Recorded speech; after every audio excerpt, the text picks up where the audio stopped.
Dukes of Weebdom! Dukes of Weebdom! 103. Oh, just hit me. There wasn't a Kagurabachi, was there? There was not. No, a break week for the botchies. That's fine. It gave me a chance to catch up in most other things. Most other thing? Most other things. Still no Astro Baby. Still no Astro Baby. Still no any extra content either. Like, I didn't do any manga. I didn't do any Centuria. Or Sakamoto Days. Or Sakamoto Days. But I did watch more anime. More Sakamoto anime. You know, I just... Because I'd have to switch over to Netflix off Crunchyroll or then switch to this. I'm like... I'm pretty far behind, actually. It's because the anime sucks. You think so? You just gonna flat out say it? The If anime sucks? No, if it was better, you would be more motivated. But I would be more motivated. Yeah. We had two stacked up. We usually knock them down every week, but it's just like, it doesn't suck. It's just inferior. It's the Record of Ragnarok problem where they literally just put the manga panels with color. And they don't even show them in a dramatic enough way. Yeah, some of them is just, well, I mean, manga panels are always going to look better as a still shot than the anime. You take a screenshot of the anime, the manga panel's always going to look better. But I actually have a perfect example of where they're fucking up. Aura is low. Aura, and you know how Spy Family still gets its gags to hit? Like, Anya punching Damien in the face still hits just as good as when you page flip to it in the manga? Yeah. It's something about their timing that's so off. Instead of, like, slowing down and then popping into what would have been a page turn, it's just the same pace all the way through, and it doesn't have any impact to it.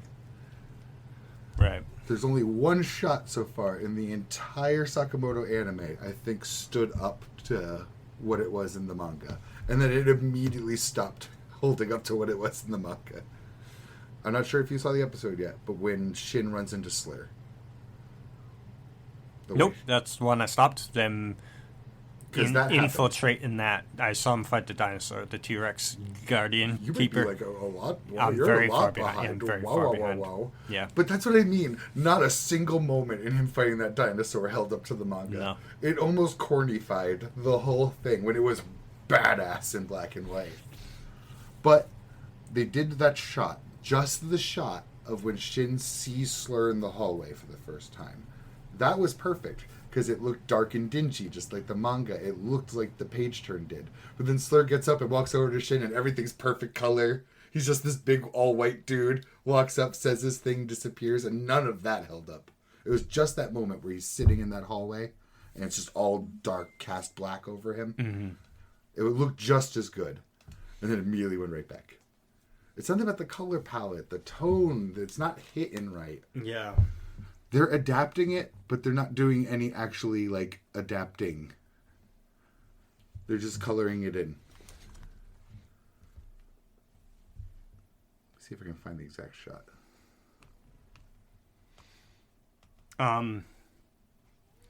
Yeah, you know what threw me for a loop, too?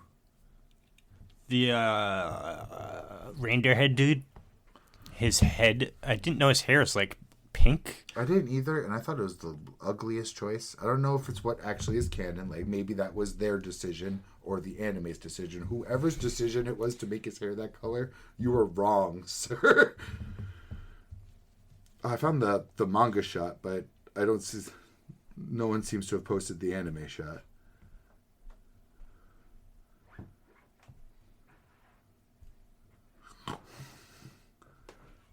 Actually, no. Okay. Is that the anime? Well, it's very telling that no one's posting shots from the anime. Right.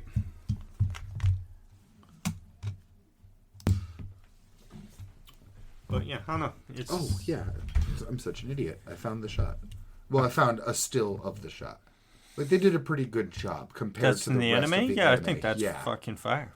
But then he gets up, and all of the darkness goes away.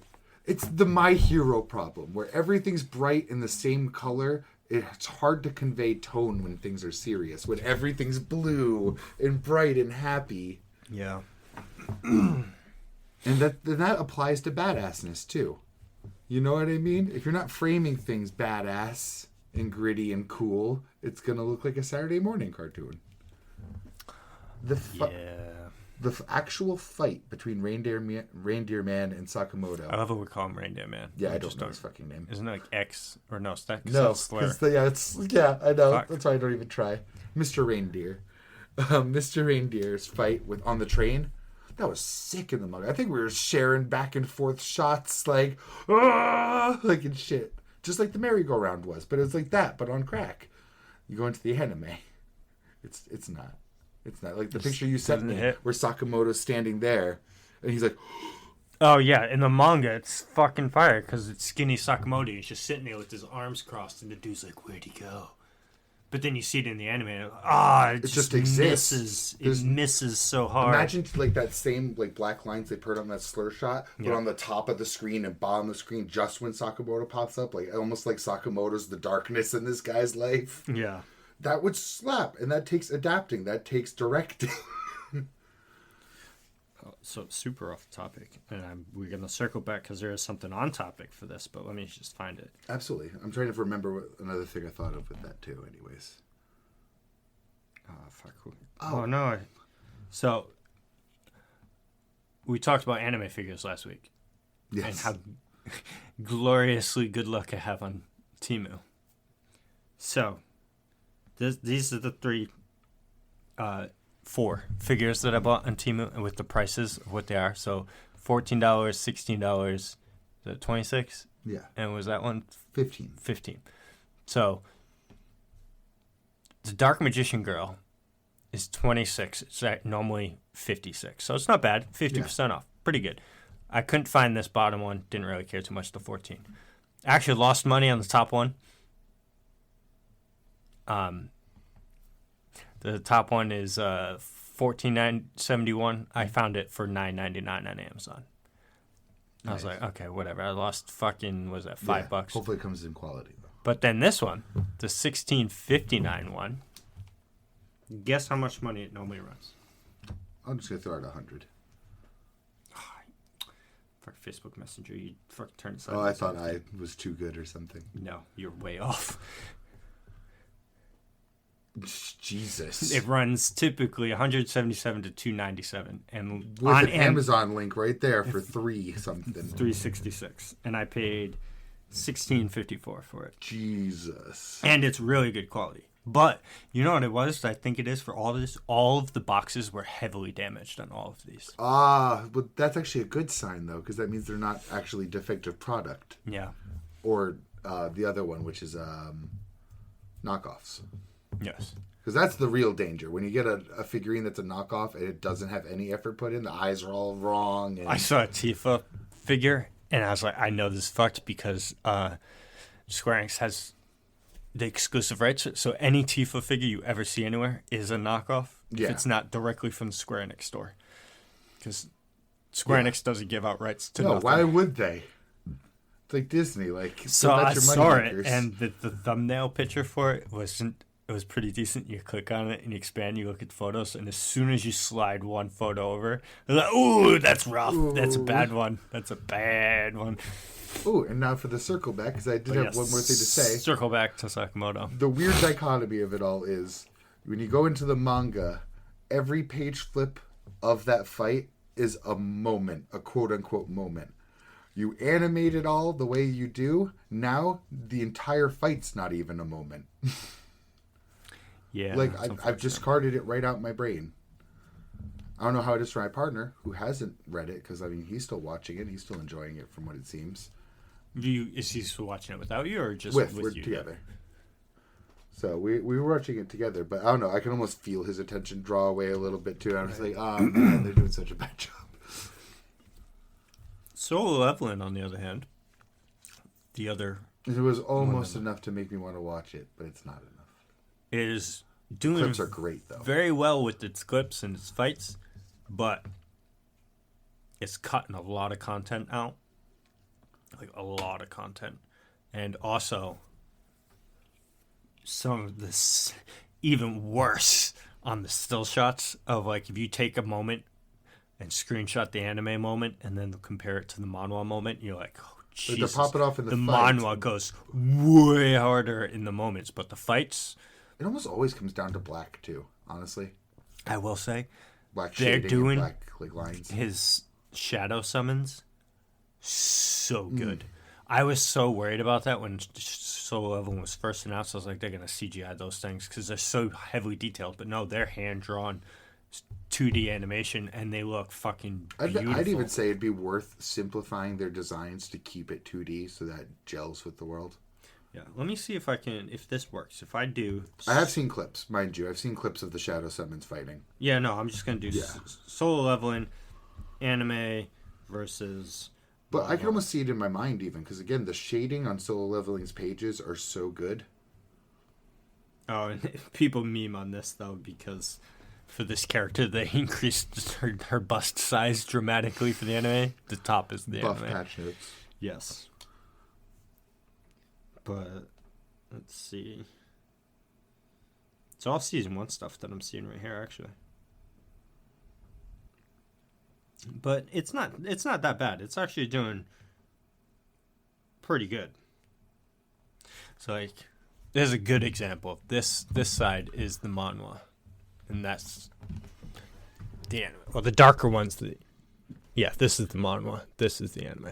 So that's again, a good I can comparison. almost tell from shading, because a good way to put it is, again, when you go to animate something, you try to keep a consistent color palette. Right. And that's almost a double-edged sword, because when something is serious, some I don't want to say bad, some less skilled directors or artists won't put that deep, heavy shading on. Mm-hmm. You know how, like, Dandadan almost does it in its manga, but you know how when sound happens in Dandadan, and you get those lines that come down, like when recently when the girl goes to play the piano, and you could see the weight of the sound?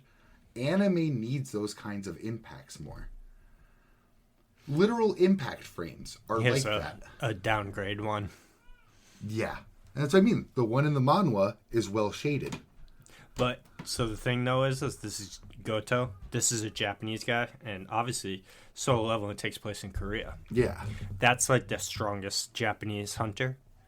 And they completely cut all of the stuff out of the antagonisticness between him and Jinwoo, because Jinwoo comes out on top in this thing. So they're like, let's just skip to the part where he's on top. They don't do it at all.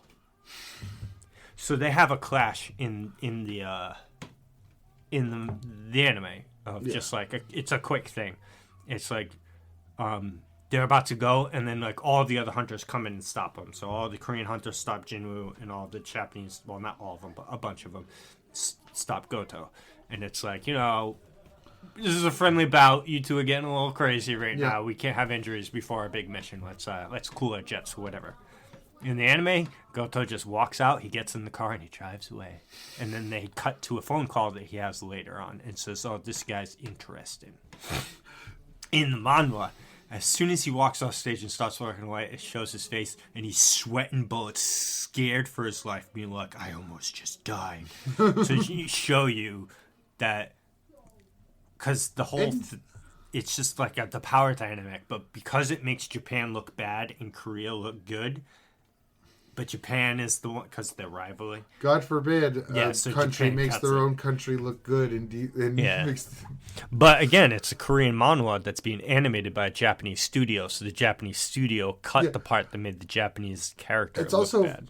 It's so funny because it's antithetical to the video you sent me the other day about the guy that was arguing that anime style should stay in Japan. Bro, you're doing the things you're afraid of to other people's work that you're animating now. For real, right? Literally.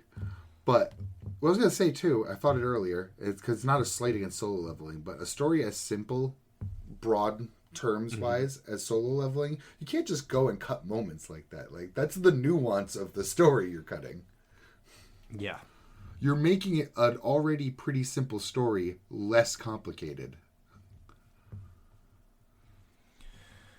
It's rare. I mean, because they cut everything about it out, it's not like it leaves a hole there in the series they like confused about. It's just a piece of cut content that they just remove to make the pacing go a little quicker. It still works, but it's like, I don't know. People are there for those kinds of moments. How many times have we been unhappy with the fact that JJK never got back to like a neutral. Yeah. You know what I mean? How many people wanted just a little more time with the trio? Yeah. Well, I mean, I said that in last episode about how they should have spent more time of just like on a bullshit quest where instead of like half a chapter, they should have spent, one more send off bullshit. And they could have done that in the Culling game. You had a whole new party and they spent 0 time chilling. They split up immediately to go find all their opponents. Yeah. Those smaller moments matter because that's the characters expressing themselves. Like, I don't know. It's just...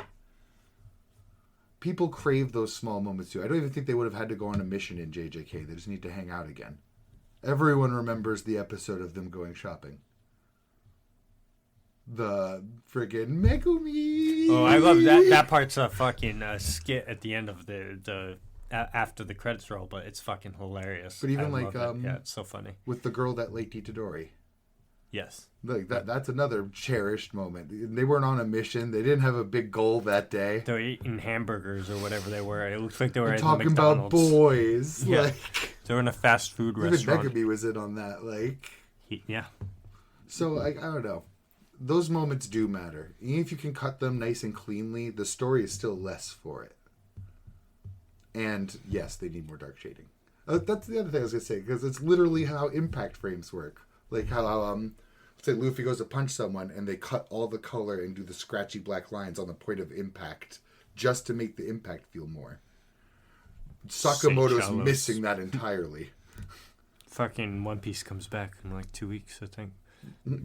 Good for you. Yes, I'm so happy. Good for the listeners too. Yeah. If there's going to be any One Piece fans. One Piece anime fans, yeah. Yes. But I find that many One Piece fans are just One Piece fans. This is true.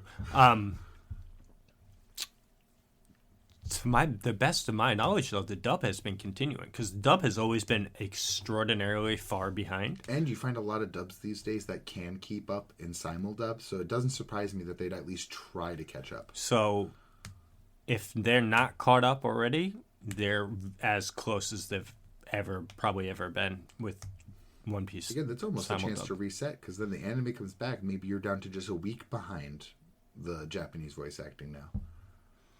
Because they were at least not a full arc, obviously, because Wano was 4 fucking years long. But oh, that's even worse. Like they were way behind what the industry tries to stay like behind with dubbing. Because I don't know the exact number, but I remember there were times I was in fucking when we were deep in Wano. There were still fucking like because a lot of times too the dubs would cut like they'd release dubs like here's a huge batch of them. I mean, it's very indicative of their pipeline. Yeah, English for One Piece dub wouldn't come out every week, but it has been for a while now.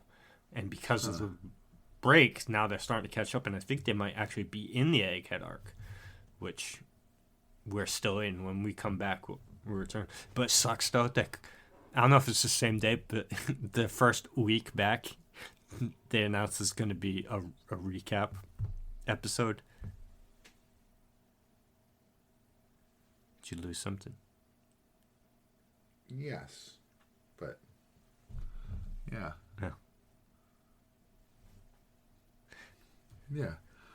but sorry. No, you're good. Yeah, my worldview all of a sudden. Your bag was missing. You know what really hit me? I was like, did I finish that coffee I have? Wait a minute, where's my bag? It was with my bag last I checked. Yeah, huh?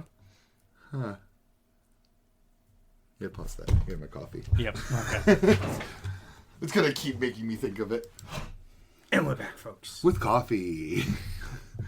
But yeah, so their first week back, they're having a recap episode to like recap everything that's gone by. Fair. But even more fair because like I remember telling you this when it was happening in the manga. But so Egghead happens. And then you're with Luffy and the gang, and they get to a point where things go crazy, and you're like, what the fuck's happening? And then you jump away from the Straw Hats and the island to go see what's happening in the world.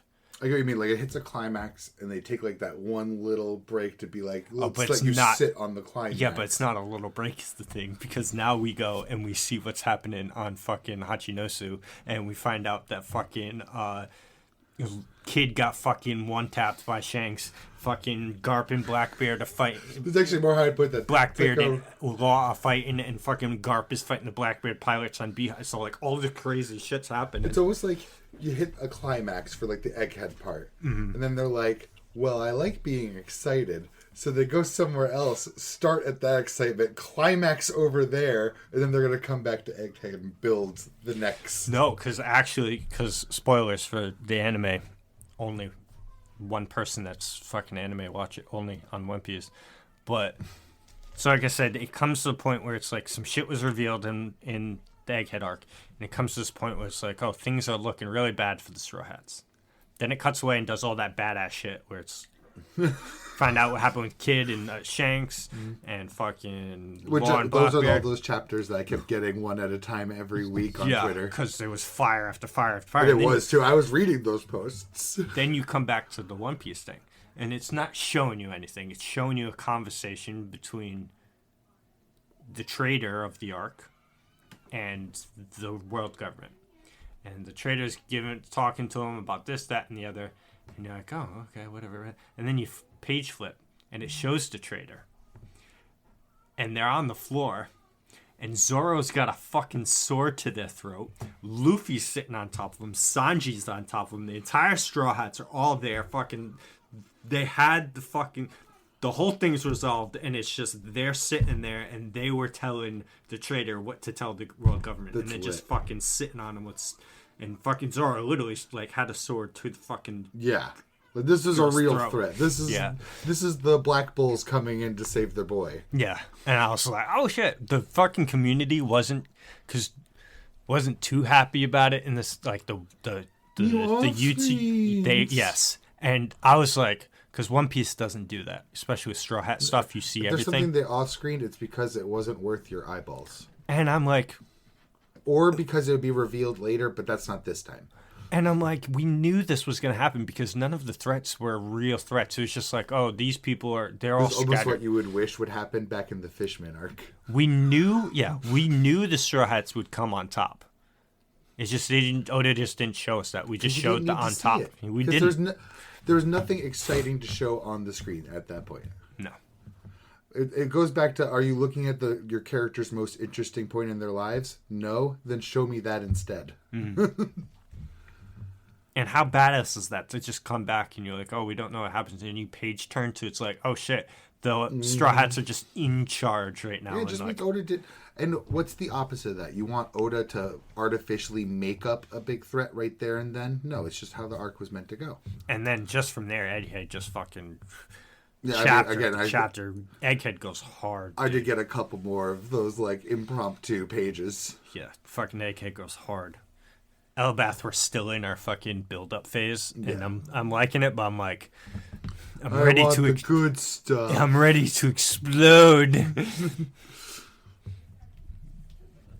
But anyway, yeah, so One Piece is back, but I don't know what's happened because this season's over. Tomorrow, or not tomorrow, today's Wednesday. This weekend is the last episode of Solo Leveling. ReZero's last episode was today, so I'll watch that on Saturday, which means Sakamoto's last episode will be next week because they're a week behind on Netflix. So all the April shit is coming back.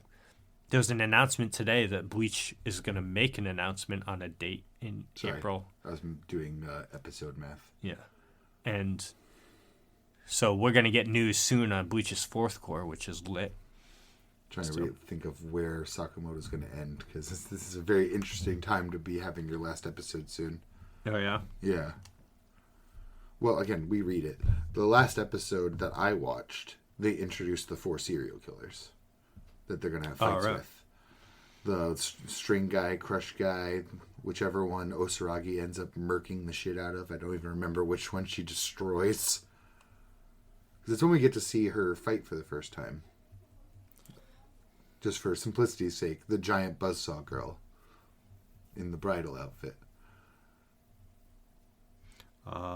Yes. Yes. I did see her in They're so good. Their dub a voices. screenshot or something. Their dub voices are perfect. Sorry, it's simul-dubbed, so we've been watching dub. Yes. That's why it's a week behind, too. So, because you could watch it pirate. Because Japan, it's a week behind Japan, even the yeah, the that's why we've subtitles. been getting the clips like that. Yeah. Fuck, what's... Oh, yeah, I remember now. So, yeah, with one more episode, obviously they're not going to resolve all 4 of these killers right away. But I don't remember which one happens first. I'm really hoping the one Osaragi fights. Oh, shit! I looked up. I was like, what's coming out in spring? Fucking, Everything. And then everything's coming out in summer. Spring has Fire Force. Yes, Fire Force and Vigilantes are coming out in spring. I know, it's so funny that there's no news on Fire Force for ages, and then it's just suddenly like, hey, we're coming back. Hey, we're back, bro. Yeah, you're saying everything, but oh, bro, I've known about this manga forever, and it's like on my ecchi list of things to read, but I just have never gotten to reading it. But now it's getting an anime, and I cannot believe that it's getting an anime. Well, I mean, I can't believe that Boys Love thing's getting an anime. I'm super excited for that. So, the basic premise of this is dude's in a classroom. He's taking a test, right? He takes the test, he hands it in, and he sees that, like, the class beauty or whatever, who's also, like, the smart girl in the class. He notices on her test that she got, like, a 99 or whatever. So just one shy of being perfect. And then he notices that she gets up, walks out of the room, or so, I forget exactly the next stage, again, synopsis here. Basically, she leaves the room somehow, and then next thing he knows, he's at the beginning of the test again. And he's like, wait, what? So he has to take the test again. And he takes it and then sees now she has the perfect score. So she can travel back in time. Okay. I was just about to say, if you get Groundhog's Day in a test, that would suck. It would suck, no. But she can travel back in time. And somehow he got this one time, he got linked with her. And now he's linked with her at the time. But the only way that she can travel back in time is by removing her underwear. Mm-hmm. I was like, here comes the ecchi. Right where you said the only way. That's the only things I needed. So now, I guess for the rest of it now, and she finds out. I hate Japan sometimes. Yeah, she finds out that he's, like, able to travel with her somehow or whatever. So now he has to carry around a bunch of extra underwear for her. This so is every when time wish she this is travels, live streamed. I would love to see the people popping up and being bro, like, dude, you don't understand the animation quality on this shit. No, I saw the fucking trailer. bet. I was like, what the fuck?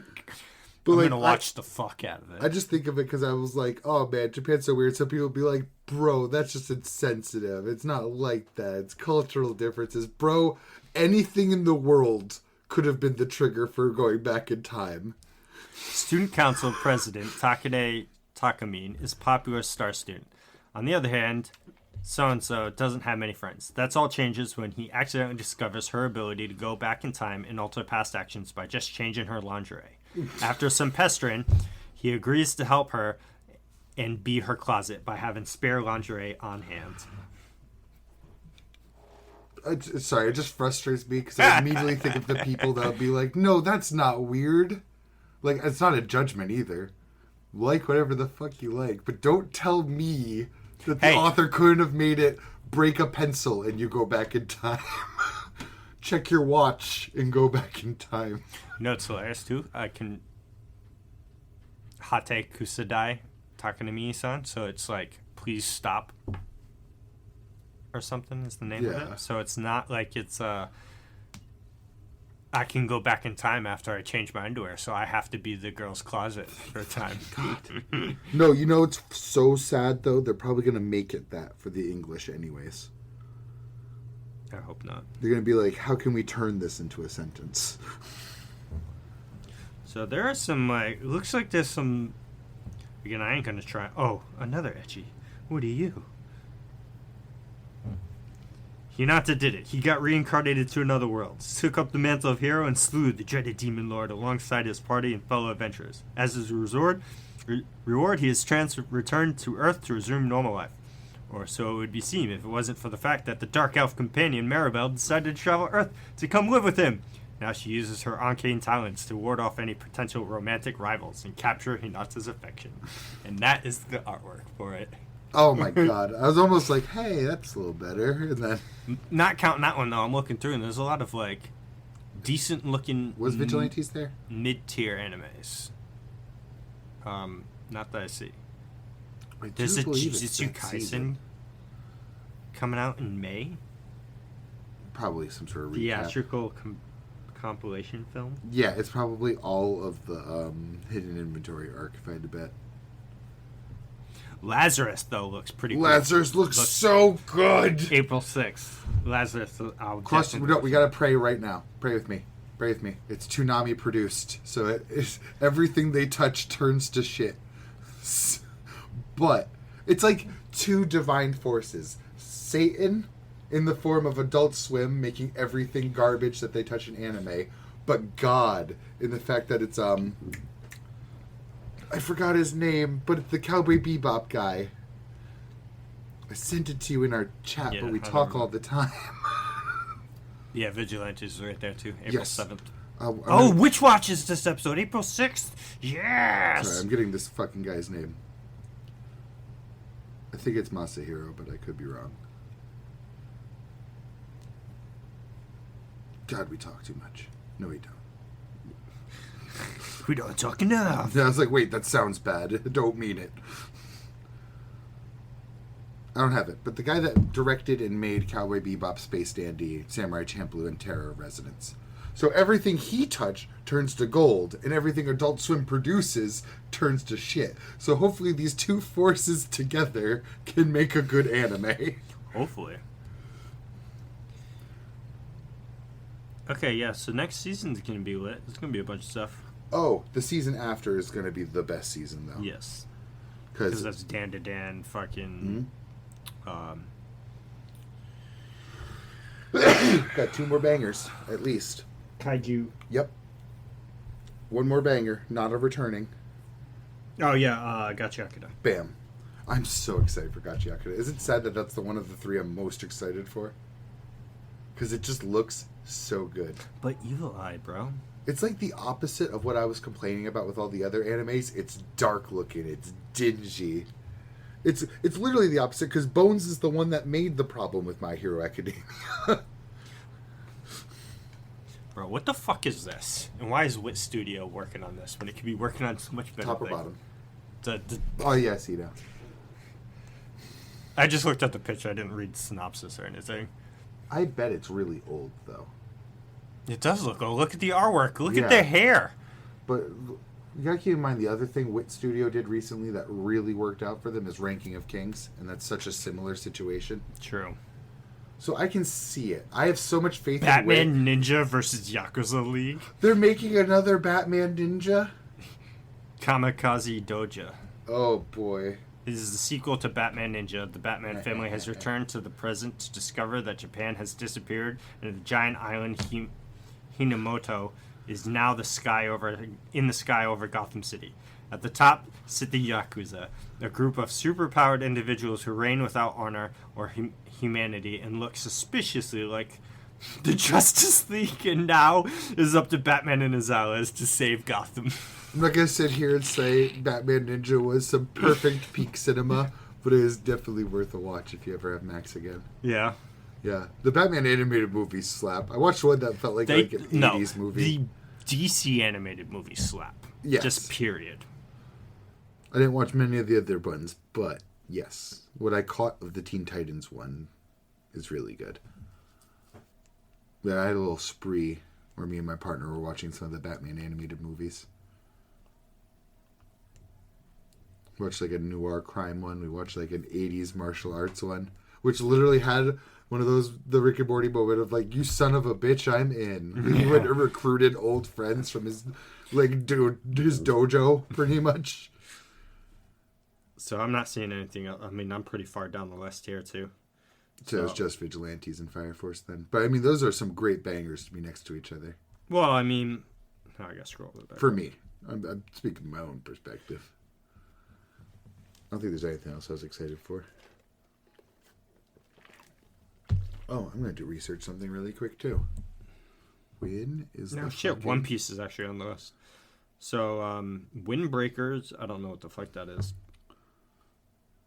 When is the fucking Chainsaw Man movie coming? Oh, yes.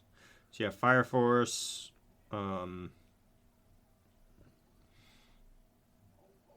Oh. I've seen this, but I am not going to try and say the fucking name of this because it's long as fuck. I've seen most of season 1. Oh, there's a leaked release date for the Chainsaw Man movie. Oh, really? Yeah. It's not the next 2 seasons, that's for sure. September. Ooh, that's bad. Yeah. You know why it's bad? Why? Because it's the same month as the fucking Demon Slayer movie. Fucking retard. That didn't have a better word for it. It's just idiots. Yeah. I would stay as far away from that as humanly possible. I just crank out both. Yeah, Like, so Witch Watch, Lazarus, Vigilantes, Fire Force are just those. those are big. Yeah, that's Those are a big big ones. combo right there. Then I'm going to be watching both of those ecchi fucking mangas that you're talking about. Which No I'm judgment. not going to lie. Because that's my If more that's furry my ones passion. came out, you'd be hearing me shoehorn in a bunch of anime into Yeah. my schedule. It's my passion right there.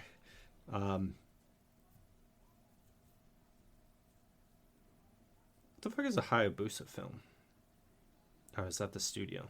Hayabusa Films. Might be. Because, I mean, the artwork looks pretty good. It's one of those, like, mid-tier animes that you would not give 2 fucks about. But me, I'd watch. I feel like I remember the animes that made me finally give up mid-tier anime. Did you watch the Asterisk War? It was Yes. terrible. I hated it. I liked it. I absolutely despised it. I couldn't get through it.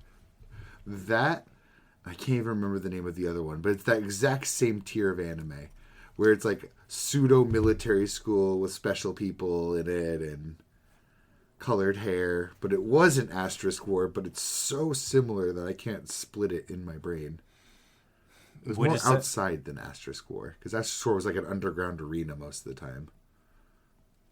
Oh, then maybe I'm not thinking of Asterisk. No, Asterisk War, you probably did. Again, these are all the same tier. I'm going to look it up right now. We'll look up what people recommend off of Asterisk War. Anime like... There's no no one's way, ever searched There's this. no way you've seen this anime. I've seen this. Yeah, I didn't finish it because it's Okay. garbage. It is it's low mid-tier. I've seen it, yeah. It's absolute trash. No one's ever searched what I'm about to search. Anime like Asterisk War. You talking about this? Record of Grand Crest War? No, not quite mid-tier enough. Because Not enough multicolored hair. this is high mid-tier. Yeah, So, like, mid-tier has This is groupings. low mid-tier. Yes, Fucking that's what I just- Asterisk War. Come on. It's got to be in the recommendations. It's so funny to me. It's so funny to me that in the recommendations off of Asterisk War, the true mid, perfect middle ground. That's not middle ground. That's just garbage. A regular Magic High, I call that true mid. No, I hate Yes! the Magic I think this is it. Infinite Stratos. High. I didn't see that. Garbage. Absolute garbage. It's amazing that they even have a paragraph describing what this is. Oh, I wonder if I can get some shots of it. I'm just going to look really quick. It wasn't Roka. No, that was good until the last episode. And then that ruined literally the whole show. I would rewatch Raka in the 7, 8 Braves? 7 Braves. That's But the ended problem. up being... That's the problem, is that there were 8 of them. But I would rewatch that if I didn't know how it ended. If I didn't know that there's never going to be another season. I can't believe they pulled that shit. For people that don't know, fucking... The 7 Braves, they're marked by God. Physically with the tattoo to show who they are. They're chosen by God, and there's supposed to be 7 of them. Whoopsie daisy, there's 8 of us. 1 of us is fucking fake. And they spend the entire fucking anime trying to figure out who the fake one is. Find out who the fake one is. Kill the fake one. I think they kill him, right? They kill her? Yeah, I think so too. And then, at the very end of the last episode, another dude shows up that has a mark. And it's like, hey guys, I'm chosen too. Oh no, And then there's cue 8 that of Robert us E. Wilde again. music. That Boop. Yeah. There's 8 of us again. It's so funny because we both got baited. We were there for watching the guy with bombs and tricks try to anime his way through life, and we got a mystery show that's basically Clue. No. Also, there's Infinite Stratos. I know you're probably distracted by all the women, but can you feel the mid? Yeah. Well, let the mid into your soul. Yeah. You can tell exactly what kind of show it is. It's Asterisk War, but outside. Yeah, I don't think it would be for me. No, you would try because again, there's a lot of cute girls there. There are a lot of cute girls there. But then you would get through one episode and say, I don't remember a single thing that happened that episode, and would stop. There was nothing of substance that Just happened. like Asterisk War. I actually feel like this trend of mid-tier anime was worse than Isekai still. Because at least Isekai has stuff that's relatable. Yes. Taking my smartphone to another world is so relatable. It is. Who doesn't want to just go, boop, my problems are gone? Yeah, but how do you charge it? I know. It doesn't make sense. It pisses. I don't watch it. I said better. That's relative. I only watch good. There's another one where a dude got reincarnated as a vending machine, and that got an anime. And so, this is what I mean with the panty guy, too. The taking my panties off to, like, turn back time. You could tell... it's a girl that does it. And the guy's just the cuck that has to carry the lingerie. I meant the guy who wrote it. Oh, yes. This is what I mean with these people. You could tell they come up with a gimmick first and then work so hard backwards to justify it. Like, yeah, I want him to be a vending machine. Oh, now how does he get around? I guess this little girl will strap it to her back because she can carry a whole ass vending machine. I don't know if they make it... Yes, they carry him like a backpack. And I don't know if they make an excuse for that, like, this girl's super strong. But that's what I mean with working backwards. You came up with the vending machine first, and now you have to make all these ridiculous excuses to keep the vending machine. Does he You wanted a girl to take person? off her panties all the time first, and now it's because they turned back time. Is he able to communicate as a vending machine? I can't believe I'm asking you questions. I know. I watched this. maybe a roast worth of content on it. Oh. I know it has a face. It has like cute anime eyes. I don't think it can communicate though. You know what anime? I actually only watched the first episode and it's actually pretty good, but I never went back to it though. And I feel like it has potential. He got reincarnated as a sword. Yes, a lot of people did like that. And a slave beast girl or whatever picks it up. So he can only communicate with her if she's holding him or whatever, I think. And I was like, that's actually kind of interesting. So he gives her like tips and stuff. People while liked fighting. it too. Yeah, I actually want not a bad idea. Watch So I'm a Spider So What, but the incredibly cringe name has kept me away. Well, you gotta put So What in the title, like. Yeah. Oh, sorry, but I haven't watched it. It looks really good. I've seen screenshots and I've seen scenes from it. It looks decent. Yeah. But then I see a title like that, and I'm like, Yeah, I don't care too much about titles. Other than, It's superficial, don't get me wrong, because again, there's still an interest there, but then I see that it's like, do I really want to promote doing this? No. Do I want to be another statistic that makes you say, yes, let's make this one a sentence too? It's rough going. Yeah. It's unfortunate. Oh, God. It's all right, though, because we got some good stuff coming next week. Almost next week. What's today? The 27th? 26th. I won't have to cry about Sakamoto anymore, curled up in a ball, sad. Yeah, so we got like a week and a half. I will say I am complaining about Sakamoto, but I don't know. I love Shin enough that it carries me through. Anytime Shin's doing anything, I'm like, my boy! Yeah, he's pretty good.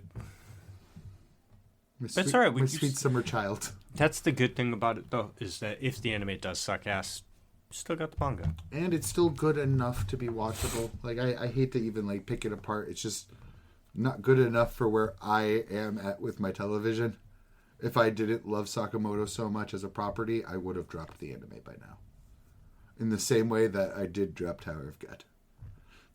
Yeah, that I did, too. You went further than I did. I did. And then my partner stopped bringing it up, and I stopped bringing it up. I don't know if the season just finished, or if we just finished. Probably you just finished then. Yeah. It was killing me. Because again, it's not even just the animation. The animation was so bad comparatively that I started picking apart the plot too.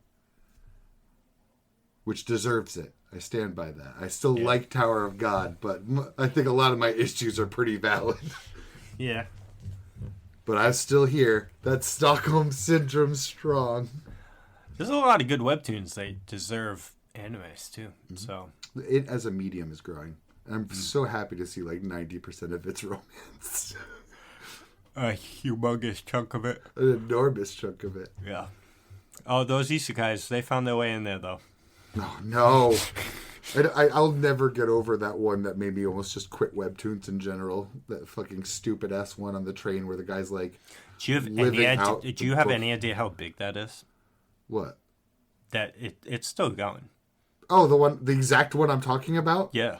Is the Omniscient Reader's Viewpoint. Yep. It's still getting updated. Hated it.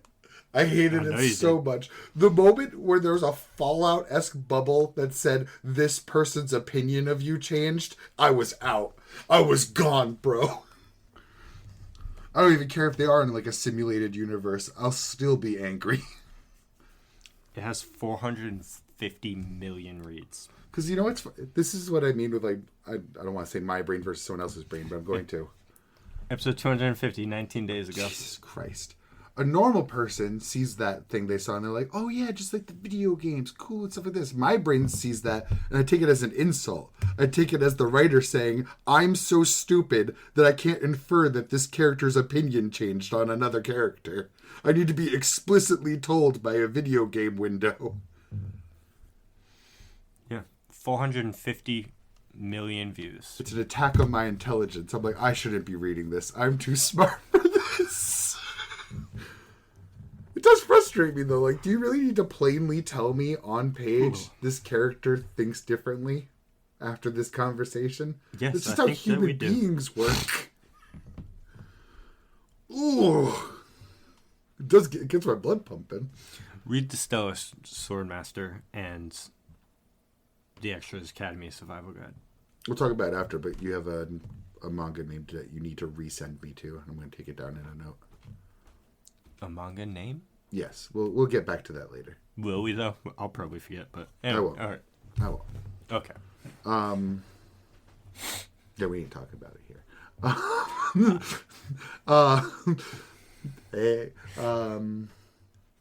Yeah. So yeah, I hate Omniscient Reader's Viewpoint. It almost killed webtoon as an entire medium for me. Well, don't let that happen. Because there's a lot of other good webtoons that... And I was giving so many of them a shot when I first got into Tower of God. I was reading The Boxer. I was reading, I think it's called like The Red King. I was reading Lumine because it's like light furry. The kid has like little ears. And I'm like, I'm in. It's alright though, because I'm the same way. There's even fucking lesbian undertones. I'm like, I'm in. I'm in. But the funniest thing is though, I try Omniscient Reader's Viewpoint. I stop opening webtoon.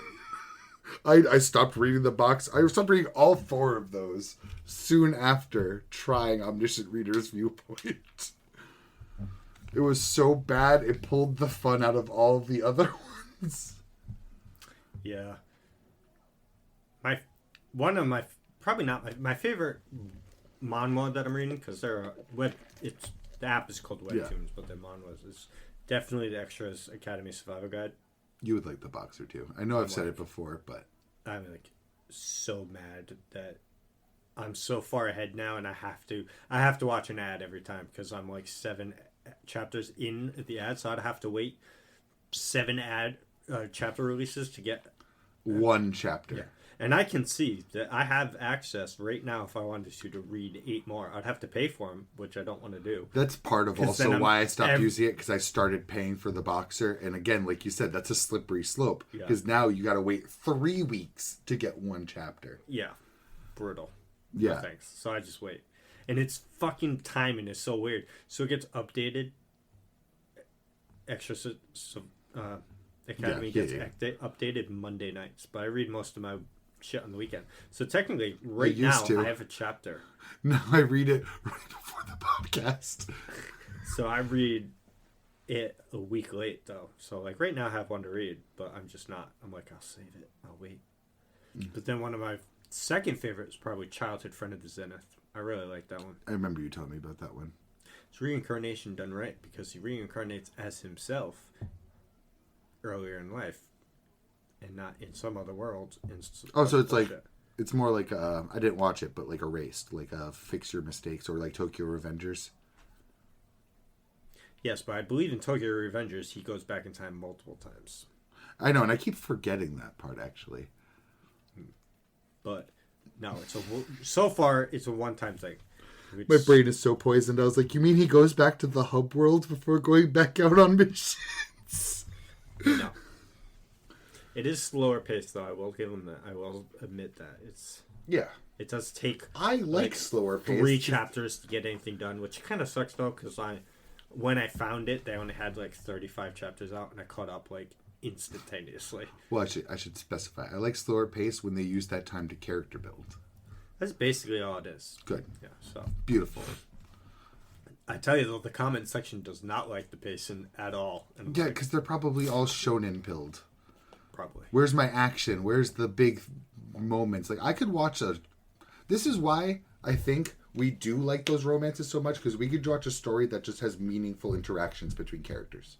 It doesn't have to punch each other. No, I think what it really comes down is what generation of anime consumer we are. So, I come from the generation of... Well, I say we come from the generation of... Alright, you want to find anime, you have to find an anime recommendations. Then you go and you watch the anime start to finish. One anime at a time. You're not juggling 15 animes that are new every week.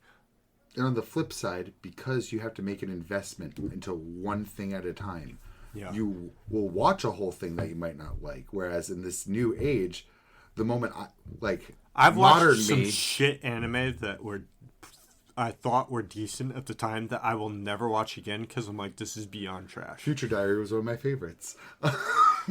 But like modern, even how I watch anime now, the moment I don't like something, I can drop that and go find what I do like. When we were buying DVDs, we watched all of Juosei. Because we owned that DVD. We were already halfway through. Of course we're going to watch the rest. So that also... You were gambling when you bought something because you had to read the synopsis and buy it. Because there were no... Like, I watched anime on fucking pirate sites all the time, but sometimes I just find one and I like the artwork on the cover of that. I'm going to buy it. But on the other hand, because we had to watch the whole thing, we exposed ourselves to more than just what's like Naruto.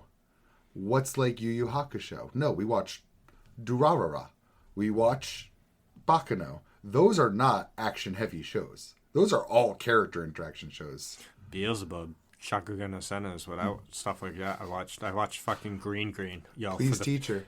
Please Teacher. Yo, that shit. I'll thought watch that again. earlier in this I've seen episode. it twice now because I watched it by myself and then I showed it to you. That shit's funny as fuck. When I thought of it earlier, I was like, I kind of want to rewatch it. But yeah. It's funny as shit. Which I was surprised you actually liked it because what it is. But that's what I mean. Expanding your horizons. I will say though, because I watched Green, and for you, those of you that you know, I watched all that shit.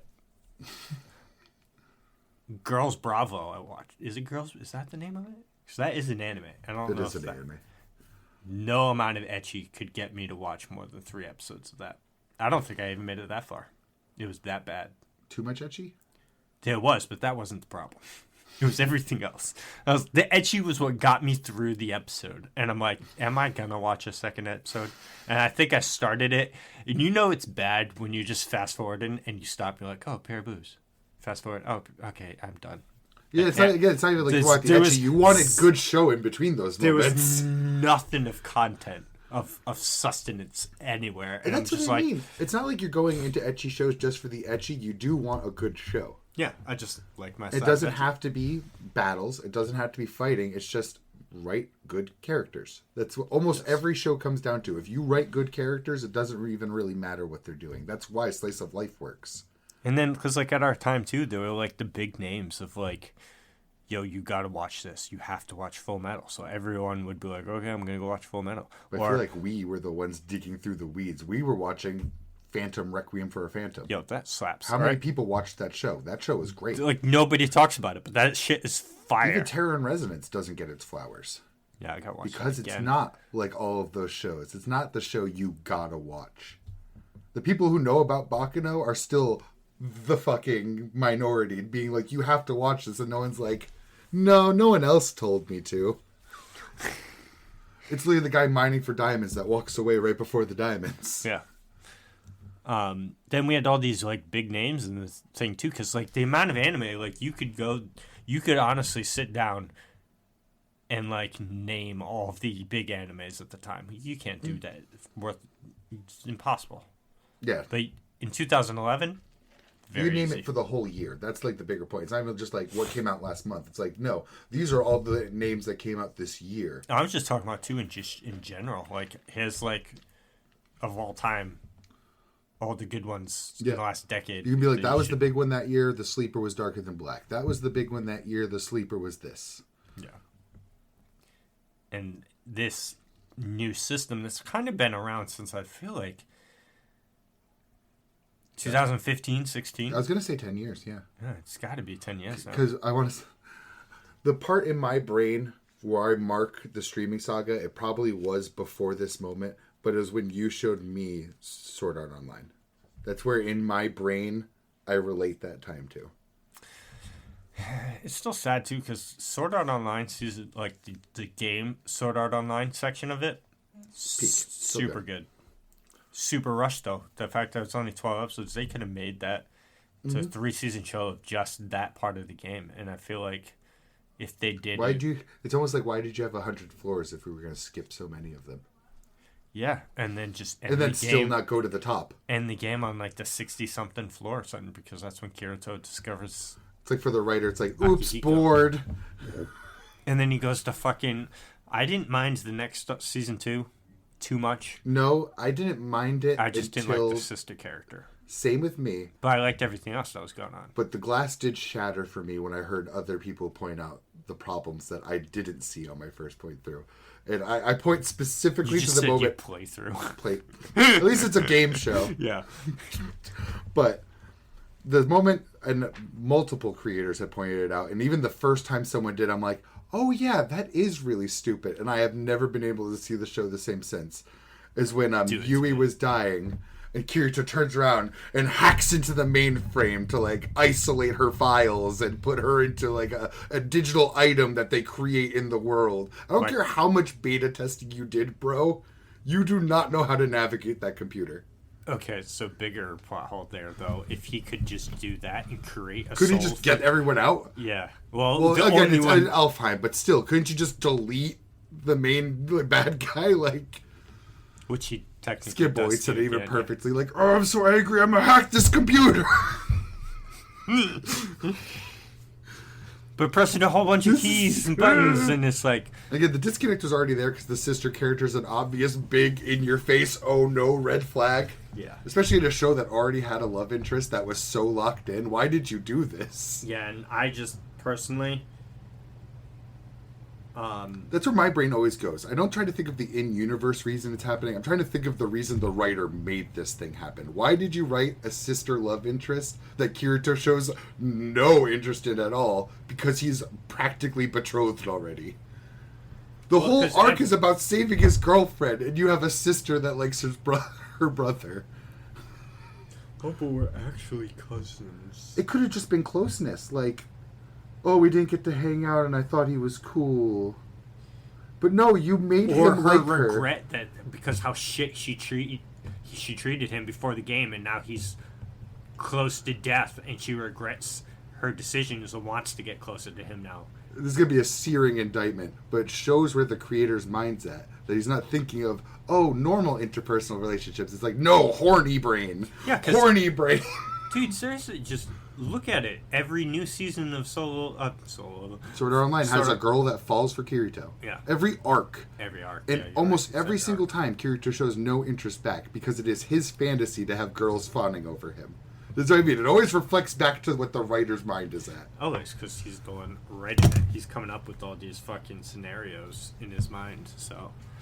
So there's a point where I can't even give excuses for why things the way they are because I go straight to their intent. But that said, yes, I did like Sword Art Online all the way up until she was introduced. Yeah, and then it became good again for the first half of Alicization. And So good too. I was so into it. And then they killed it in part 2 of Alicization. Awful. Literally awful in every way. It's so funny how obvious it is that Kirito became a Gojo problem. That they had to literally take Kirito out of the plot for a while to make things happen. Yeah. Bro, just write him weaker. Or just write your bad guy stronger. You don't have to put Kirito into a goddamn coma. Just have him lose once, please.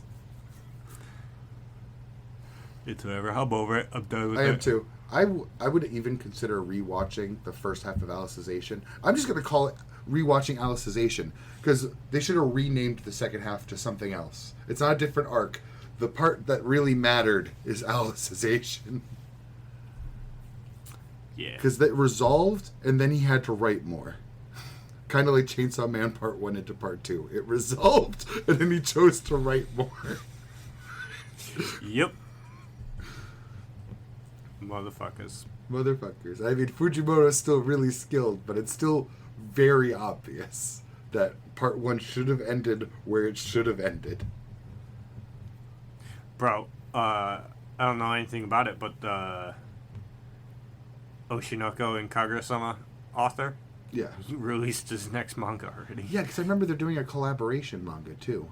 But this is different. It's something else. It's not I that. think they're doing two, because I think he's... Is it a he? I don't know if it's a he or she. I don't know either. They are doing, I think they're doing the writing for another manga, but not the art. So that would make sense. These people are nuts. I couldn't write 2 stories at the same time. No fucking way. I can't write 1 story at once. That's funny though. I typed it up and I'm not even getting because I saw the screenshot. It was an article, and none of these images are of the manga that I saw. I mean, they keep so busy. Maybe it's this one actually. I'm sure you've seen it on the app. Have you seen Black Torch on the app around? It has a really cool picture of a guy with a shadow cat. Yeah. It's a canceled manga. I mean, Okay. I'm sure you've seen that Like if you ever 19 poked it too. chapters? It's getting an anime. Oh yeah, you told me about this. It was canceled ages ago. Are you guys really going to adapt 19 chapters? Yeah, I don't know. I mean, I don't know what their plan is. maybe the author was able to. Write out more? No, not well. Maybe because he could do it. Just because your manga got canceled doesn't mean you can't draw it at home. True.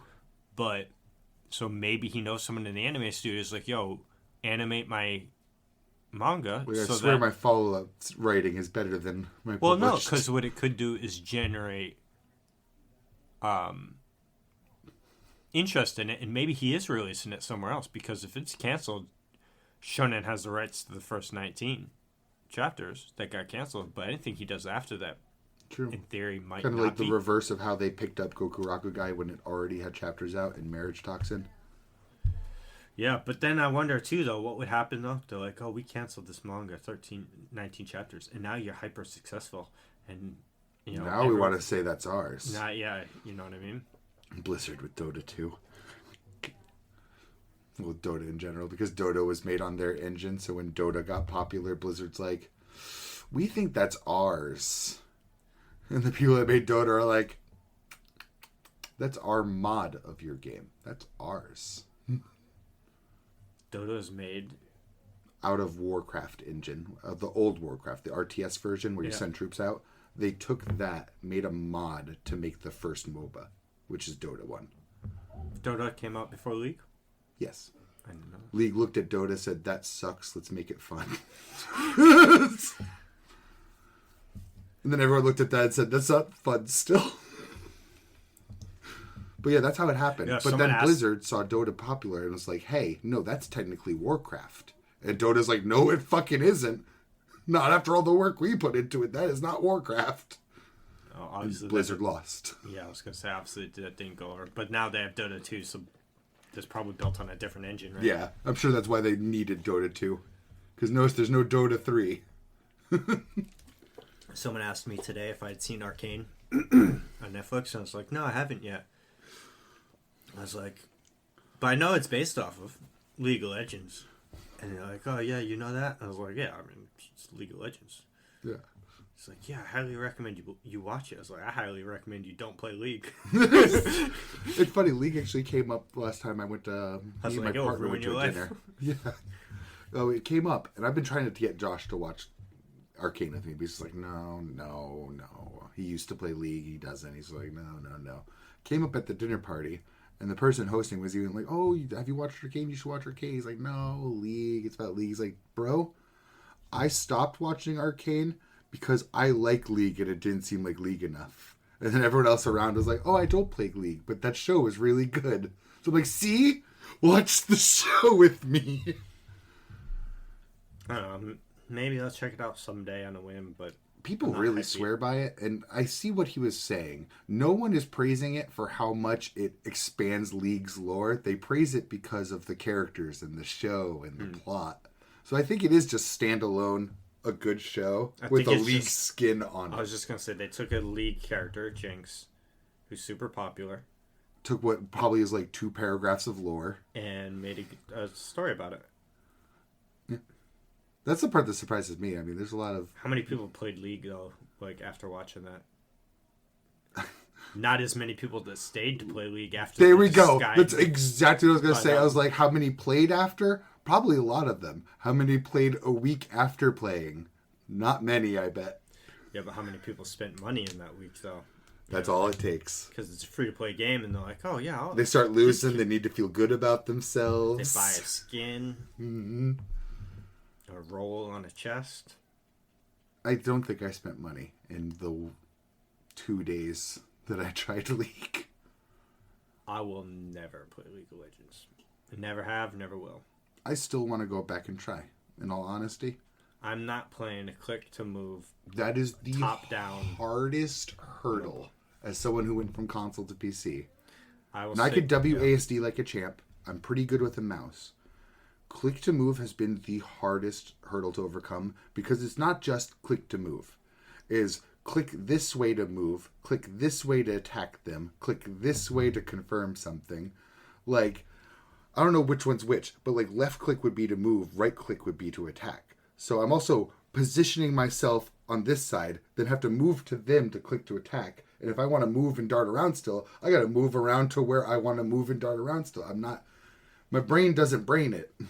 Yeah, no thanks. I don't know how anyone can play that with any skill. That's how far away I am from even being able to function as click to move. The one League match I played with people, someone on my team complained. They said, the person in mid is feeding and the person on top lane, this is their first PC game ever. And I blushed. I was the one on top lane. I'm like, you aren't that wrong. It's like, oops, am I that transparent? He didn't even say it meanly. Like, that's how he even worded it about me. He's like, and the person up on top has never played PC before. I'm like, well, You can tell, huh? This is my first not bot match, so just playing. That's the thing too. It's like the notoriously toxic community because they're all so deeply entrenched. League's been out so long now. I take a week off of Rivals or like 2 weeks off of Rivals just to play another video game. I come back, it feels like everyone's so much better. I would never go back to Overwatch. No, I would never go back to Overwatch, and I'm scared to go back to Apex. Have you deleted Overwatch? Have you gotten that far? Oh yeah, I deleted Overwatch a while ago. Yeah. I didn't even need the space. I just deleted Battle.net, honestly. I'll stick to Predecessor and Smite. I'll stick to Rivals and Predecessor. I still think you should at least try Rivals. Just try. It's a MOBA with none of the management and all of the team fights. And that's coming from someone who likes the management stuff in MOBAs. Like, I would still keep one MOBA in my repertoire no matter what. Here's the problem, though. Both of the MOBAs I'm playing are doing good stuff to make me want to play it. That's fair. Monster Hunter's a thing. Oh, yeah. And yesterday was 14's patch day. Oh, I'm about to be screwed myself. Don't worry. For new tomes / raid tier. So the raid tier is not out yet. It'll be out in 2 weeks. But that means I have 2 weeks to beat and farm the extreme trial. Because I know me, and as soon as the raid tier comes out, all my attention will be towards the raid, and I will never clear the extreme trial. Because that's what happened with the last trial. The last time this happened with Golbez. I at least got Golbez clear, but then I never went back to clear it, and it was so long, it's like, oh, it's been 3 weeks, I don't remember the fight. And there's no learning parties anymore. There's only farm parties. Yep. So I'm fucked. So I have 2 weeks to clear the extreme trial and farm it out enough to at least be satisfied with a weapon or something. Absolutely. Hopefully the mount. Unlikely, because mount traps on a brand new trial. Abysmal. Absolutely. I'm about to be screwed myself. I made a prediction in the group chat to another friend of ours, and I'm pretty confident that the next season of Dark and Darker is going to be within like a week of the first season of PoE 2, aka whenever they drop another class. So I just feel it in my bones because Dark and Darker has been adding features. I would say they're about mid-season, more than halfway through a season if they're doing something like that. And PoE has been dropping breadcrumbs about what their next big update's going to be. So I'm like, I feel it, man. You're both in that same progress in your cycle. If it's not the same time, it's going to be in the same month. Like I'm going to start playing Huntress on PoE, and then Dark and Darker, which I haven't played in like 3 seasons because it's like, need a break. But I'm itching. I look at it every time. So when a new season comes, that's the only reason I didn't open it this week is because it's mid-season. When a new season comes, I'm going to be on that again. We played some more Monster Hunter together, though. We did. And that was the most progress I made in a single day. Any new thoughts? I'm enjoying it. So the top of my mind is going to be the exact same every time until I'm at a low rank. This is way too much fucking wasting my time. It is insane. I do one thing and it is like 6 separate cutscenes or moments where I don't have control of my character in some way. It'll be a skippable one, followed by a dialogue one, followed by a skippable one, followed by a mount section, or a mount section will start all of those things off. I was pissed. I said it. My partner was sitting with me when I went to fight Uthduna. And it was like 8 cutscenes before that. And the fight starts. And I say it right to him, right as the fight starts. I'm like, there's going to be a cutscene or something that is going to take this kill away from me. It is going to run away. I can feel it in my bones. It's something that didn't happen any hunt before it, too. It was just something in my bones where I'm like, they're going to hit me with a cutscene by the end of this. And by the time you end Uthduna, it didn't happen in the middle or anything. You go to do the hit that would kill it in any normal hunt. And it plays a cutscene of it going off and getting killed by Arkveld. I called it from the moment it started. I said something in my bones. I didn't think that's what would happen. I thought it would run away and it would be, we'll get him another day. Because just the way they're hyping it up, because it's an Apex, but it doesn't tell you to your face, this is the Apex of the region. It's just like hyping it up. I was like, no, I feel it. I feel it. Any moment now is going to hit me with a cutscene and something's going to take this kill away. The whole time it played that cutscene too, I'm like, I swear to God, if it doesn't let me carve this. I was that way too, yeah. Because it doesn't, does it? No, it does. It drops you off there with its dead corpse there, and you carve it up, and then like every single hunt, it's like, let's go back to the guild, and then fades to cutscenes. It's just, I like simulators. Let me live in this world and control my character, please. So yeah, but again, that whole cutscene too, it's because I know how long a hunt takes. I knew the moment that swing connected and it played a cutscene, I said, wait a minute, that was the kill shot. You didn't interrupt me halfway like a supposed to lose fight. That was the kill shot. I've been here 20 minutes fighting this fucking thing. That was the kill shot you just took from me. I will say that they definitely, quote unquote, you could see the argument for them saying that they needed the low rank handheld section, because they needed a better story. I've been begging for it for ages. Everybody knew that this game was going to blow up, especially with how Return to World blew up. It generated all the hype in the world they possibly could. There's no way the Return to World thing was early enough in development where they had no story element. Oh, yeah, the no, stuff no. was already built into the game. They probably just saw the numbers World did, which was probably objectively better than they've ever done before that point, too. Mm-hmm. And then again, they do Return to World, and all the hype comes up, and they spread the word of mouth, too. And they're like, yeah, we were right. This was our best one yet. And then Wilds. And again, they needed the better story. They just need to do a better job implementing it next time. If you're going to play me 6 fucking cutscenes in a row that are different versions of skippable or just like, just fastly going through the text, you need to condense those into one cutscene, one text one mount section. And that's still too much together. I'll still complain about that, but that is an improvement from where we're at now. Like I said to you very early on, the last thing I would have said coming out of World is more cutscenes, please. It pissed me off that every new monster has a cutscene. Yes, they are. They are. And they got rid of the other World problem of wait till I get to the cutscene, bro. You can't join me yet.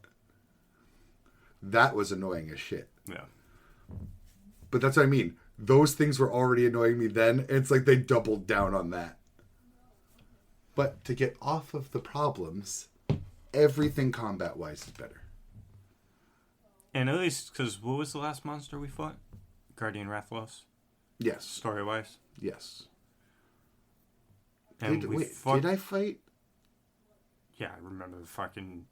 We No, I'm trying to think if I had any encounter with Arkfeld. Did we have to repel him? Did I have to repel him? Yeah. Yes. I was about to say, I felt like I remembered that. I was pissed. It was a repel. I was let me fight him, bro. All of my problems with the game are, let me fight the monsters. You have 4 more fights for low rank. Thank God, I need to get the fuck out of it. It's pissing me off. You got... Because you just killed Guardian Rathalos with us, and you ended. So you're going to fight Guardian Odogoron. Well, Guardian Ebony Odogoron. Then you fight Guardian Fulgur Anjanath. And I lied. You have, there's one more monster. But is it Gore? No, Gore is in high rank. Zushu is another octopus monster. Please tell me they don't keep hitting me with these kinds of cutscenes in high rank. It's less... There's more openness, though. But yes, they are cutscenes there, but more of it's like... the old stuff where it's like... It's more like World, where like you go to talk to the guy about the thing for a little bit. And then he's like, here, go hunt, go gather information in this place or whatever. And then there's that, you gather the information, you get the quick introductory cutscene when you see the monster. That stuff's fine. It pissed me off in World, but I'm acclimated to that much now. Well, to be honest with you, there's not... Well, there's a few. Because, you'll have Rathian. She's not in low rank, but she is there. Yeah, I don't mind it for, a quick monster cutscene like that. There'll be something. I just hate... You're going to like it more because Thaddeus. Fabulous Thaddeus is going to be around. He's the older dude with the fabulous long hair. He's going to be around a lot. I think his name is actually Thaddeus, but it's Fabius. It's just the long-windedness of the cutscenes for the story. There's nothing they're saying that is enough for me to sit there through literally 30 minutes of cutscenes. It brings me back to Kingdom Hearts. After Zushu, it's Arkfeld and then Zoshia. Zushu might be before the 2 Guardian. I'm pretty sure I've still only carded twice. Nice. Which were both against Raydao. Separately. It wasn't 2 carts in the same hunt. It was 1 cart each time I fought him. I carded once again. Oh, have you fought Gravios? No, I don't think so. I haven't been really looking at the names much, but I don't think so. The big rock thing that shoots laser beams? Nope. I don't remember if he's fucking mandatory, though, is the thing. Well, I mean, I've done all of my optionals, too. The only optionals I haven't done are kill 6 Vespoids. I think that's literally the only optional I haven't done. Yeah, fuck that thing. I'm still going to do it, but I'm just not very motivated to. It's the one thing that gets me to go watch some cutscenes. I see slay 6 Vespoids, I'm like, I'll do story. Because Gravius was my first cart, because I was fighting him standing in lava with no cool drinks. So I was like, why am I taking so much damage? what is happening right now?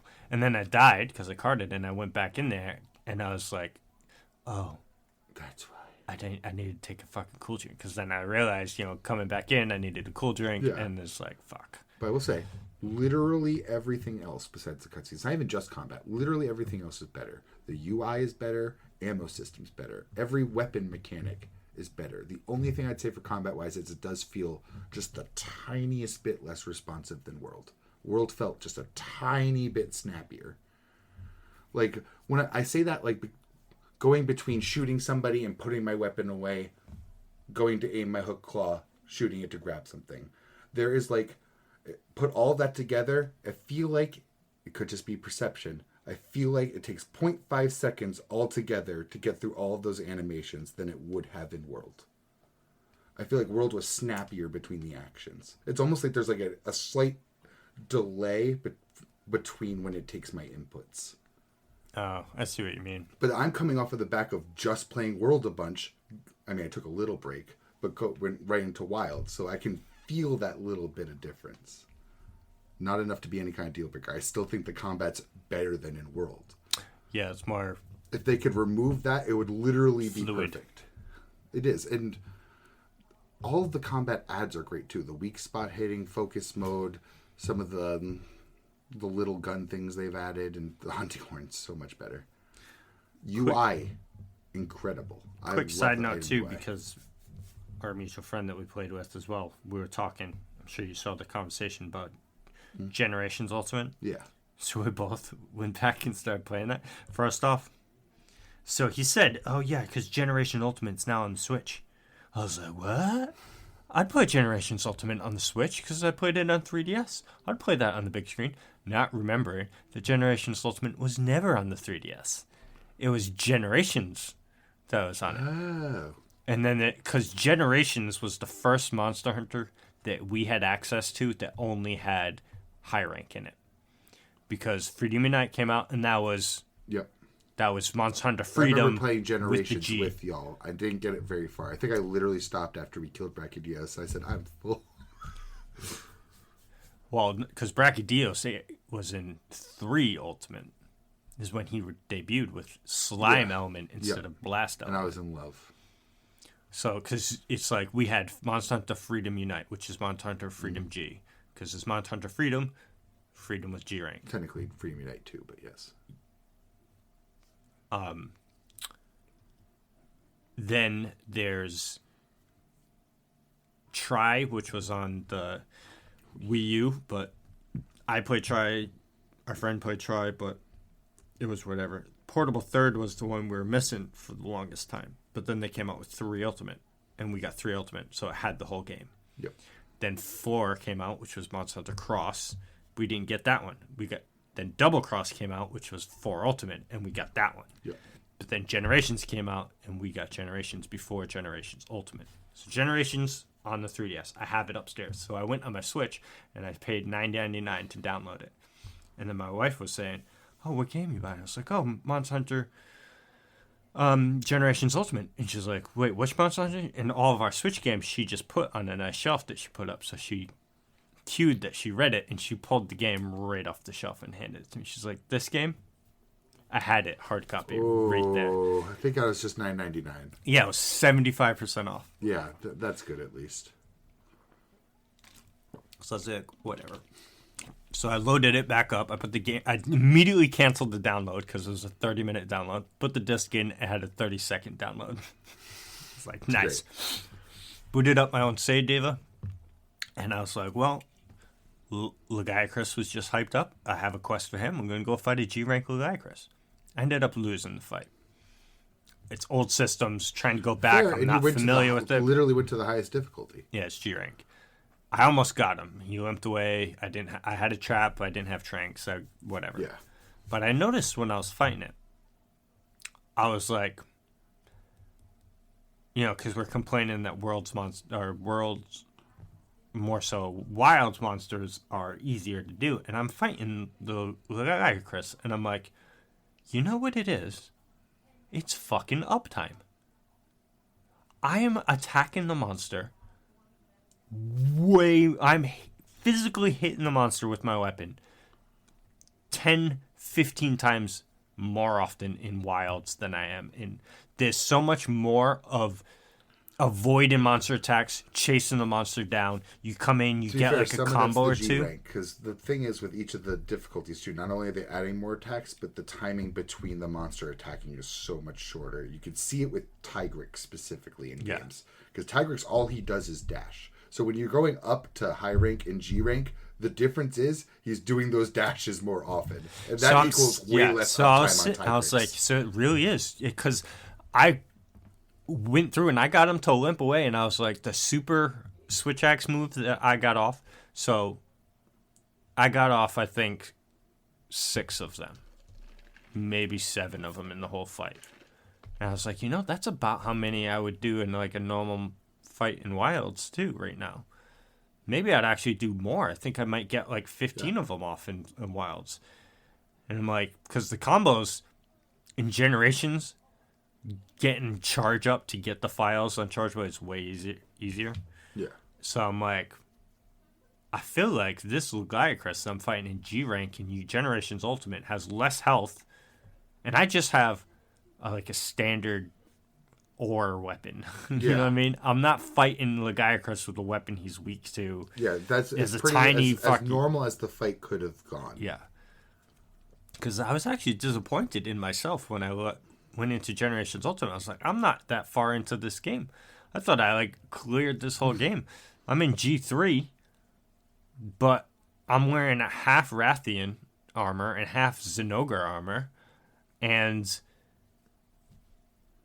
I'm 124 hours into the game, but I'm like, my only G rank weapon is an ore weapon. So I'm like, I'm barely into G rank. I'm like a few tiers in. It almost sounds like where I would have been. Yeah, I'm on like I'm on the fucking like the Rathlos tier of monsters.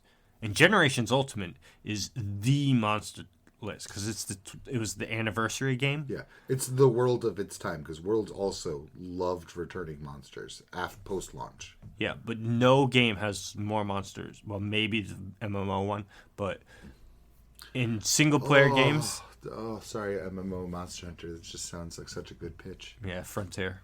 Oh, it's on Japan only though. Worlds is trying. Again, the hub worlds has gotten a lot better too. You can see people around more. Like but yeah, it's the fucking monster list, dude, is fucking cracked. It's humongous. It's like every monster you'd ever want to fight is in it, and it's just like so good. Just a quick circle back. You know what the actual best improvement Wilds has done is? The fact that you don't have to recraft a weapon to go up the other paths of the tree. You don't. Because I've been doing it myself. If you notice, you craft the first one, you go to upgrade it, you know how it branches off? You make the branch off, you still have the base. And can upgrade that to its final form. Oh. It's something I've noticed, because, like, let's say...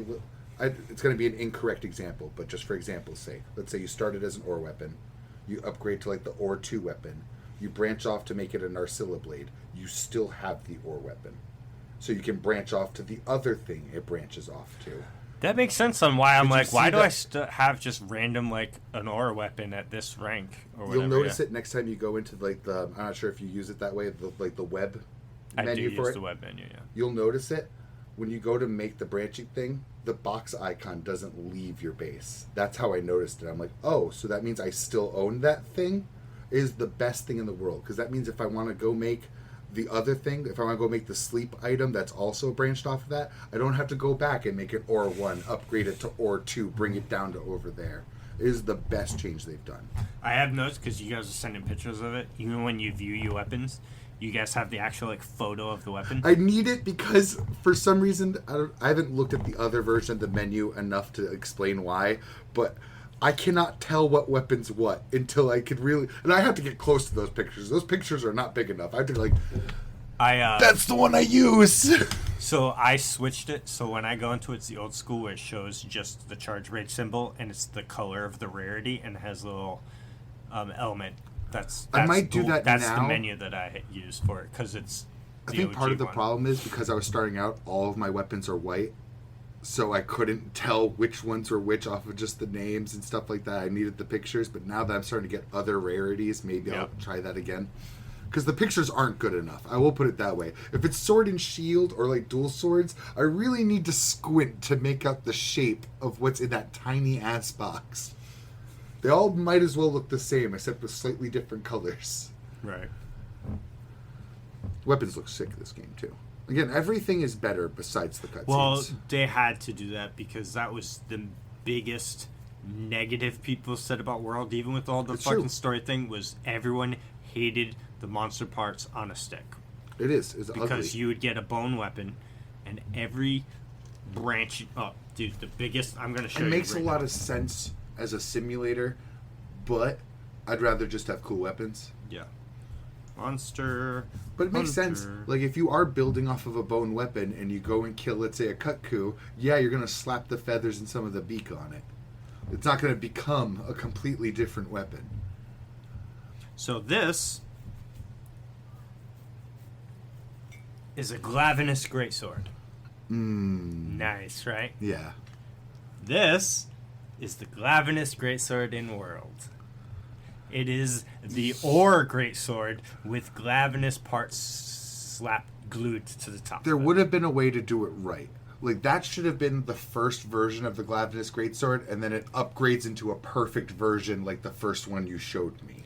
The acidic Glavinus, it goes in the Bone Tree, and that's the acidic Glavinus. Yes, see, it's terrible. it would make sense if it got to a final form, if it got to being cool. But it doesn't. It did in Iceborne. So all of these Yeah, 'cause they weapons, learned from the yes, criticism. yes, but some of them didn't. So in Iceborne, it kind of went up, and you'd get some of that stuff. Because again, I want to emphasize, I get it. If you're trying to be a simulator, which they are trying to balance that pole between being a simulator and an RPG. If you're a simulator, yeah, if I make a bone greatsword and I go to upgrade it with monster parts, that's still the base of how the weapon should look. And I should add or be cutting away parts from that to make it better. But it's implemented in a way that's super ugly. It doesn't end But as then, a final how about product. this? Because some of those items you can build just outright. So if I'm building a Glavinus Greatsword, It's just, you know, yeah. What, are you using a template, bro? Like... yeah. So yeah, no, I agree. And again, if they were to do that, it has to end in a final product that looks better than all of those other steps, because that doesn't look better enough than everything that came before it. It's slapping color on the regular greatsword. I hate. See, because, like, Monsanto always does this in every game, and honestly, no, World did have it with the fucking, like, Safijiva weapons and the shit, but, like, there's always this, like, stupid farm element in each game. That's just like, ugh. Well, of course, I gotta farm this. farming. So, like, Generations probably had the worst one, because Generations' upgrade system is bad. Here's the thing with Monster Hunter. They have a really, really good grasp on what to improve. That's why it always gets better every single game. Whether it be farming materials and they add, like, certificates or ways to trade for gems. Because, like, that was a great thing with World, the melting pot thing. Where you can just, like, get the items you need. It's not perfect. But, again, that was their first implementation of it, too. Well, we've always had melting pots for a while. It's just that World was easier to get the items needed to meld. Yeah. And get items out of it. Because, like, I look at... They put gems on that list. Yeah. Because they know it's hard to get the specific gem you want. So I was like, that's really good. They have such a good grasp on how to improve the game. It's just they can only do so much each jump. I say that because farming has gotten better than the past. It's still tough. It still sucks. But it is better than it used to be. Breaking parts is the best it's ever been. I actually find it worse. Really? I think it's better. Because I fought the Lagiacrus, like I said. I broke everything. Well, because Lagiacrus is tough. Because he's so big, you can break his back. But the only time you can hit his back in the older games is when he's on the ground. So it's tough to break his back. And his head's super high. I like broke the both wound claws. system for I it. broke his chest. And I cut his tail off. The wounds are alright. But I have yet, like, every single game I fight a Rathalos or a Rathian in it. And it's like a low rank or a high rank with a fight drags on, I break everything. I break the face, I break both tails, I mean both wings, I break the tail off. This game, I try to break each individual parts, and the monster always dies before everything breaks. That could still just be like a low rank, high rank problem, though. Maybe. Because again, you are really good at the game. Not to stroke your ego. Oh yes, stroke me, baby. But I'm not the only one saying it, though. A lot of people are saying that the even I have that value, problem, but I'm going to assume that's me. You know what I mean? I'm not trying to break every single part. We'll see what happens with Arc-Tempered Raydal. It's really going to see it, because as the difficulty goes up, you'll find yourself breaking more parts, at least, because it's just more health to be able to do it. Because, like, Arc-Tempereds are fucking ridiculous in the other games that I've fought Arc-Tempered in. But I find Raydal to be a pretty fun, an easy but fun fight. As like you the said, only one that carded me, I agree. But he's well telegraphed. Yeah, I was just going to say, he's well telegraphed. And, yeah, I'll just bring a lance and just block everything. I do plan to pick up Lance again later. Again, I'm going to stick to at least 4 weapon types for low rank now. Mm-hmm. But Lance is one of those ones where I'm like, whenever I go to pick up Insect Glaive just for funsies, I'll be picking up a Lance too just for funsies. Well, I'm at that stage when I'm picking stuff up just for funsies. Just for funsies, yeah. I just want to try them all now while I can still build something relatively cheaply to try them out with. But now that I've already tried out Lance, I'm like, yeah. I only have like 4 more weapon types to try. I haven't tried a Greatsword. I haven't tried Gun Lance. Obviously, for Wild specifically. Greatsword, Gun Lance, Insect Glaive, Charge Blade. That's it. And again, Bowguns, Glaive, Gun Lance for me. And again, Glaive, it's one of those things where I'm like, I know I fuck with you. I know whenever I pick you up, I'm going to fuck with you. But you literally make the game feel like easy mode for me in World. So I will wait till I just do that for fun. That is not a prog weapon for me. That is a let's go fuck around because nothing can kill me weapon. So for Glaive, it's because I already know I like it. The other 3, I need to try to see if I like it. Mm-hmm. Switch Axe is another one I would pick up for funsies, though. My prog weapons are Bowguns, Sword and Shield, Dual Swords, Hunting Horn. Even Bow, that'll be later for funsies. Because I just didn't like how Bow felt when I picked it up this game at first. And since I played it all through World... I didn't either, because I played it, and I played a playthrough of World where I used only Bow and Dual Swords, mainly Bow. And I think it was just because I forgot how to play Bow, to be honest with you. Because I was like, I'm doing like no damage here, but I was starting to get a hang of it after like 2 or 3 hunts, and I only did 2 or 3 hunts, but... You know what? To be really fair with you, actually, for a second, I've cut off so few tails. I specifically bring a sharp weapon with me in one of my 2 weapon slots every time, specifically 2 cut off tails. So I'll start the hunt on my blunt weapon, and I'll still try to damage that tail while I'm on my blunt weapon. Other Monster Hunter game, every other Monster Hunter game other than Wild. You would cut off the tail, and they still have a whole rage phase and half the fight to go. I could barely get that tail off by the time the fight's over. Yeah. That's what I'm saying. So, and all of my main set that I use has full part breaker. Oh my god. So you might have a point there. It's just the fact that, again, I'm not optimizing trying to break parts, so it just didn't feel that way for me.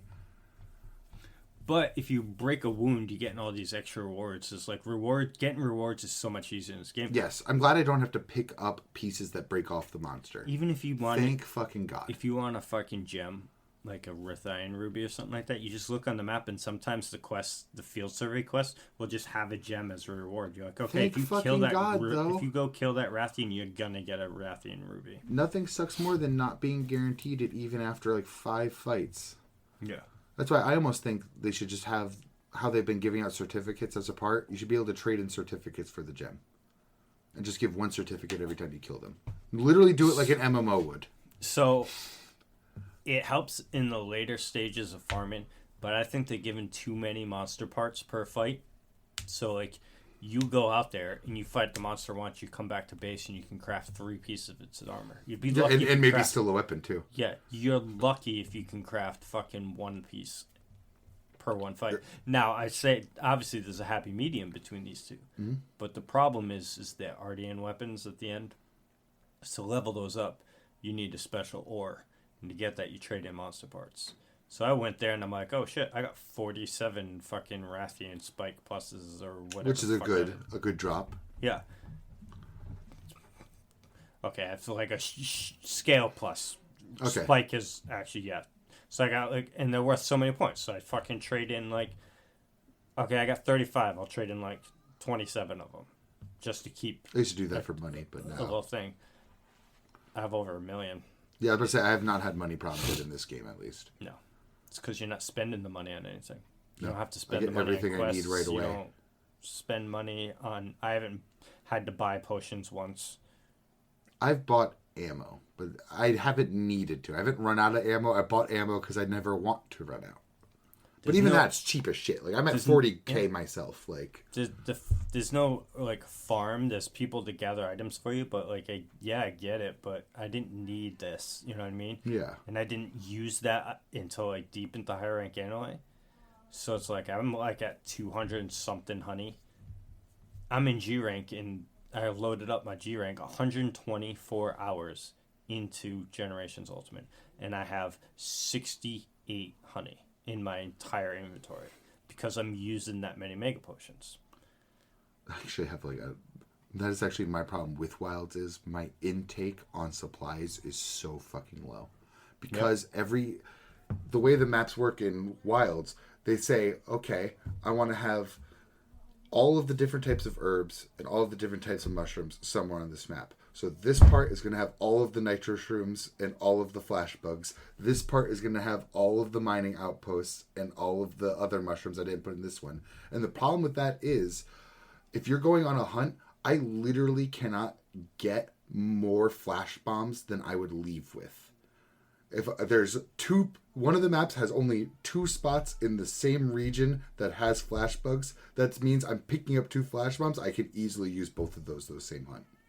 I have to stop myself from being optimal to try to leave with an extra flash bomb for my inventory. The same is true of sleep herbs. I have 1 trank bomb because I have no sleep herbs. Because every map probably only has 2 points on them that you get 1 or 2 herbs from. I did hear someone say on there that, because I don't capture much. I do, and I still have these problems. So people have said that trying to get trank bombs is tough with gathering those. I personally haven't. I have. Like I said, I don't trap that often. I don't capture that often. Oh, sorry, let me just extra specify. Not only do I have 1 trank bomb, I have not used a trank bomb in this game yet. That is literally the only trank bomb I've had all Wild so far. So... that's not even enough to put them to sleep. You need 2! I only trap if I'm on a quest to fight 2 monsters.